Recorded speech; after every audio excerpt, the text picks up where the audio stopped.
Et si vous ne le savez pas encore, Free a lancé hier sa campagne d'abonnement. Eh bien, les opposants aux antennes relais, eux, ont lancé aujourd'hui leur campagne de sensibilisation. Une coordination nationale a vu le jour depuis Bordeaux d'ailleurs et organise donc ce mercredi une action symbolique pour demander un abaissement de la puissance des antennes pour téléphone mobile. Mais tout ne s'est pas vraiment passé comme prévu. Dominique Parmentier. Les militants s'étaient d'abord donné rendez-vous rue Amédée Saint-Germain, près de la gare Saint-Jean. Et ils avaient l'intention de bâcher ce panneau qui affichait, la veille encore, une publicité pour un opérateur mobile. Il a donc fallu trouver un plan B. Direction les boulevards pour le bâchage symbolique d'une cabine téléphonique.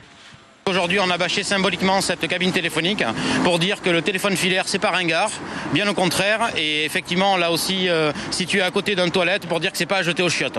Pourtant, à l'heure où la téléphonie mobile a plus que jamais le vent en poupe, les opposants se défendent d'aller à contre-courant. Pas du tout, nous ne sommes absolument pas contre la téléphonie mobile, bien au contraire. Nous pensons que justement par rapport à cette évolution du téléphone portable et à la loi qui est qui n'est pas assez restrictive par rapport au taux d'émission et tout ça, par rapport à l'implantation des antennes relais, il faut à un moment légiférer.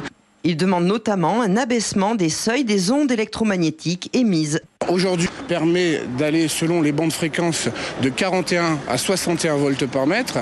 Les scientifiques qui se sont penchés sur la question préconisent, eux, 0,6 volts. D'ailleurs, en Autriche, c'est déjà le cas. Nous demandons le 0,6 volts parce que c'est un compromis entre services de qualité pour la téléphonie mobile et le respect des prescriptions sanitaires. Soutenu des élus locaux verts et socialistes, coordination nationale qui réunit aujourd'hui 5 régions dont l'Aquitaine entend bien mener régulièrement d'autres actions de ce genre. Prochain rendez-vous le 19 janvier à Léognan. Voilà, on en reparle tout à l'heure. Je vous présente ces révélations sur le scandale. Je vous cherche, vous avez l'antenne, Marie Beauvais. Bon, c'est mauvais, je sais. Vous ne voulez plus de téléphone, vous voulez nous interdire de téléphoner? Ce n'est pas du tout le cas. Moi, ce qui m'intéresse, c'est justement la vie des gens. Et j'estime que communiquer, c'est un droit pour tous. Oui. Il se trouve que les Français, aujourd'hui, ont fait le choix de la téléphonie mobile et de l'Internet. Maintenant, il suffit de trouver les conditions pour que cette téléphonie mobile et Internet puissent se faire dans de très bonnes conditions, et notamment en respectant des préconisations sanitaires qui ont été demandées par l'Union européenne en mai dernier. Alors, résumons la situation. Vous avez un petit badge, on ne le voit pas, il est petit, mais on va voir quelques images, puisque ce matin, vous étiez dans une des Bordeaux, à la gare, rue Amédée Saint-Germain, voilà, où il y a une énorme antenne. D'ailleurs, vous vouliez faire une opération, je vous laisse finir, on voit quelques images, puisque vous êtes déplacé après du côté des boulevards. Effectivement, nous avions pensé bâcher symboliquement un panneau publicitaire. C'est la coordination nationale des collectifs opposés aux implantations tout azimut des antennes relais, qui avait décidé de bâcher un panneau publicitaire. De qui De l'opérateur Bouygues en l'occurrence. Allez-y, vous gênez pas. Il se trouve que le panneau a disparu. Comme par enchantement. Comme par enchètement, quand nous sommes rendus sur place ce matin, nous sommes allés vers un second panneau publicitaire qui avait été lui aussi enlevé. D'accord. Donc finalement, nous sommes allés symboliquement bâcher une cabine téléphonique pour dire tout simplement que ce n'était pas ringard, que le filaire c'était toujours possible et que c'était compatible aussi avec un réseau de téléphonie mobile. D'accord. Voilà. Alors, c'est pas la première fois que ce collectif agit sur l'agglo. Vous avez déjà bougé du côté de Pessac, je crois, du côté de Talence. Vous allez bouger à Léognan. C'est quoi exactement que ce collectif anti-antenne? Contre quel type d'antenne vous vous battez? Donc là, globalement, c'est une coordination qui a réussi à rassembler 6 à 8 régions françaises qui elles-mêmes sont coordonnées au niveau local. Et le but du jeu, en fait, c'est d'avancer sur une législation française, puisqu'aujourd'hui, le ministère en charge de l'économie numérique s'est donné les pleins pouvoirs pour délivrer des permis d'implantation d'antennes relais sans concertation avec les élus, sans concertation avec les citoyens. Donc le but du jeu, c'est finalement de fédérer l'ensemble des riverains qui souhaitent qu'il y ait une législation en disant des antennes, pourquoi pas, mais dans ces cas-là, on respecte le seuil des 0,6 volts par mètre. Alors c'est quoi, c'est quoi ce seuil? Ça se mesure comment ces antennes? Je crois qu'elles font 61, entre 41 ou 61 volts par mètre, c'est ça? Alors il se trouve que la France... C'est les vibrations du truc, je connais rien moi. La France est extrêmement laxiste en la matière, et donc la France permet aujourd'hui un seuil de champ électromagnétique qui peut aller de 41 à 61 volts par mètre. D'accord. Cependant, l'Organisation mondiale de la santé, suite à un rapport et un travail de médecins différents scientifiques, a émis des réserves quant au risque cancérigène de ces ondes électromagnétiques. Ah bon, ces ondes-là nous donneraient le cancer ? Exactement, ça nous crée des trous dans le cerveau. Et nous, ce qu'on veut, c'est utiliser notre téléphone mobile sans avoir de trous dans le cerveau. Donc, le but du jeu, c'est de dire, à un moment donné, on respecte les préconisations de l'Union européenne suite au rapport de l'Organisation mondiale de la santé qui dit si on veut éviter les risques cancérigènes, finalement il suffit d'abaisser ce seuil dans un premier temps à 0,6 volts par mètre et dans un second temps... Il y a une marge entre 41 et 0,6, on va jamais y arriver à ce truc-là. Alors il y a une énorme marge, mais il se trouve que ça a déjà été testé et que ça marche. Ah bon ? Et qu'on peut toujours continuer à téléphoner. Donc il ne faut pas s'affoler. Alors pourquoi les ingénieurs mettent... Ce qui est possible, en fait, c'est de multiplier le nombre d'antennes en faisant des antennes qui sont moins puissantes et en faisant en sorte que les petites antennes et en faisant en sorte que les champs électromagnétiques ne se croisent pas. D'accord. À cette condition, on sait faire ça. Mais ça coûte plus cher, vous allez nous dire. Ça coûte plus cher. Eh ben voilà. Donc forcément, les opérateurs privés vont dire, nous, ça nous embête un tout petit peu, parce que notre marge de profit va être diminuée. Cependant, moi, je pense que la santé publique est prioritaire par rapport aux intérêts économiques ça, privés votre côté, à court terme, mais à court terme, parce que sur le long terme, c'est la santé des citoyens français qui est en jeu. Donc je pense qu'il vaut mieux prévenir que guérir, et se dire à un moment donné, on fait un effort pour abaisser ce seuil et faire en sorte que finalement les opérateurs puissent continuer leur travail et que la santé publique soit protégée. Ah, c'est mal parti, parce que il y a SFR, il y a Bouygues, il y a Orange, on va les citer, puis il y en a un quatrième qui vient d'arriver, la Free, donc on va rajouter des antennes. Alors on va en rajouter, et le problème, par exemple sur Bordeaux, c'est que nous avons demandé au maire de Bordeaux de connaître le schéma de l'implantation, par exemple, de l'opérateur Free. Oui. Voilà. On estime qu'il faudrait une 40aine d'antennes pour que Free arrive à couvrir le territoire de l'agglomération bordelaise.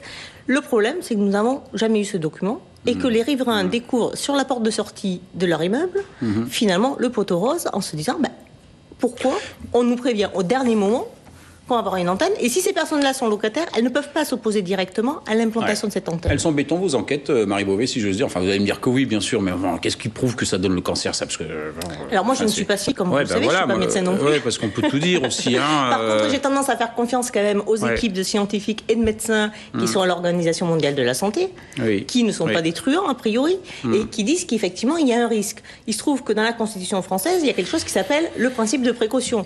Donc, à un moment donné, on peut aussi se dire qu'on respecte notre Constitution, et s'il y a risque, on ne prend pas ce risque, on abaisse le seuil, on demande aux opérateurs de mettre un peu la main à la poche de manière à faire un réseau en concertation avec eux qui ne mettent pas la santé publique en danger. Bon, d'accord, donc on peut demander à son maire et au collectif. Alors non, on ne peut pas demander à son maire, ça a changé, figurez-vous, puisque notre cher ministre chargé de l'économie numérique, comme il s'est donné les pleins pouvoirs, a suspendu l'ensemble des arrêtés municipaux qui permettaient justement de donner un certain nombre de règles aux opérateurs, par exemple de ne pas installer une antenne à moins de 100 mètres d'une école primaire ou d'un lieu qui accueillait des personnes âgées. Il se trouve que ces arrêtés municipaux ont été suspendus, comme à Bordeaux. D'accord. Votre prochaine initiative, c'est sur Léognan, c'est ça? Donc, prochaine initiative, c'est effectivement à Léognan. Ça sera le 19 janvier. Il y a une grosse antenne là-bas à Léognan, elle est où? Donc, la spécificité de Léognan, c'est que l'antenne, donc c'est une antenne Bouygues, qui a été implantée, ils vont être contents, là. qui a été implantée en fait dans le jardin d'un propriétaire privé. Ah ben voilà, là, ce n'est absolument pas sur un terrain communal. Le problème, c'est que cette implantation a été contestée par le maire, Bernard Fath, qui dit que cette implantation ne correspond pas finalement aux règles de plan local de l'urbanisme de la commune. Donc il a contesté cette implantation et on attend finalement le rapport du tribunal administratif en la matière. Un peu de politique nationale quand même. On est en période d'élection. Marie Beauvais, vous êtes un soutien ferme et inconditionnel d'Eva Joly. Comment elle s'est débrouillée pour en 6 mois perdre la moitié de son potentiel électoral? Ça marche pas du tout? Je pense qu'on est dans une... mauvaise phase. Mauvaise phase, mais une mauvaise phase, je pense, pour tout le monde. Ah oui, enfin, surtout pour Eva Joly. Parce qu'effectivement, le score d'Eva Joly, si on suit les sondages, il n'est pas excellent, ça c'est clair. Entre 3 et 5% d'intention de vote. Maintenant, moi, je pense que il y a eu un rapt aussi de l'opinion publique, sur notamment ce que j'appelle cette arnaque de la dette. Ce qui permet d'éviter de parler de la crise et des besoins premiers de la population, notamment sur le droit à travailler, le droit à se loger, le droit à se chauffer, le droit à s'alimenter. Voilà, donc je pense qu'il y a eu un véritable rap. Il y a eu aussi tout un effet de communication. On a bien vu ce qui s'est passé sur la taxe Tobin, où on voit bien M. Sarkozy qui essaye de se récupérer ça, alors que ça a été un chantier, une démarche extrêmement longue pour amener les élus, notamment de l'UMP, à accepter que taxer les marchés financiers n'était pas un gros mot, mais que c'était vraiment une source pour pour avoir un budget conséquent et augmenter. Donc c'est vrai que c'est assez compliqué. Excusez pas tout simplement la personnalité d'Eva Joly, qui est pas charismatique. Enfin, elle a d'énormes qualités, hein, cette dame. Mais bon, voilà, il a peut-être mieux valu Nicolas Hulot, quoi, qui lui savait parler à la télé, ça avait été connu. C'est aussi ça la politique, non Alors la politique, c'est aussi de mettre des. On aurait pu vous choisir vous, par exemple. On aurait pu me choisir moi. Sur la circonscription, sur la deuxième circonscription. Donc ça n'a. Donc vous avez un nom, vous êtes connu. Pour Eva Joly, ce qui est sûr, c'est qu'elle a réussi à mettre au cœur du débat politique, par exemple, la question du nucléaire. Oui. C'est quelque chose qui n'avait jamais été fait. Oui, mais enfin, alors ça ne se traduit pas dans les sondages. Après Fukushima, c'était pas compliqué. Hein. C'est pas compliqué, mais dire au Parti socialiste, notamment, qu'à un moment donné, une transition énergétique est possible et que cette transition énergétique peut créer des emplois, c'était quelque chose de tout à fait nouveau sur le champ politique français. Oui, ça c'est vrai. Il se trouve après que les Français aussi ont été victimes d'un deuxième rapt, qui est celui du populisme. Populisme dirigé par Marine Le Pen, mais dirigé aussi, pour une certaine part, par le Front de gauche, qui finalement surfe aussi sur un discours assez nationaliste, assez carte d'assurance finalement. Et vous, Marie Beauvais, n'éludez pas la question. Pourquoi vous n'avez pas été choisie, vous, sur la deuxième circonscription? C'est vrai, alors, vous dites, on a choisi les vieux, on vous a reproché d'être apparatchik, de représenter l'appareil politique parisien, non? Alors moi, j'ai choisi des responsabilités sur l'appareil politique parisien, notamment sur les mobilisations citoyennes, parce que j'estime que c'est notamment aux citoyens de faire valoir leurs attentes et de se battre pour que leurs attentes soient finalement des réalités de demain.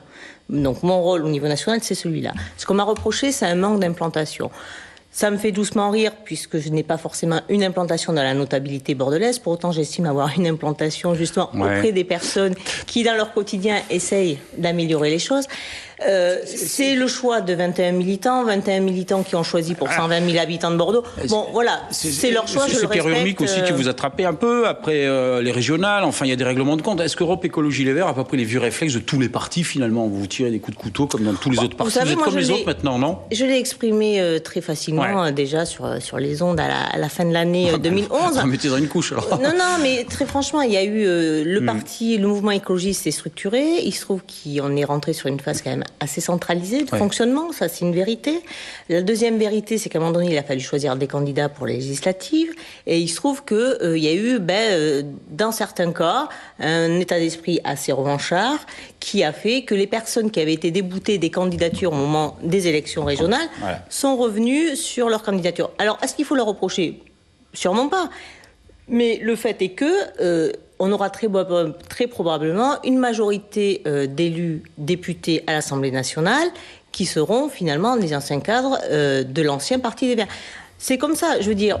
Maintenant, on verra ce que ça donnera. Moi, je serais ravie si ces députés sont nombreux. Le Parti écologiste le demande. C'est dommage, par contre, que l'ouverture ne se refasse pas sur ces élections législatives, comme je l'aurais souhaité, c'est-à-dire au moins de moitié. Merci, Marie Beauvais. Merci à vous.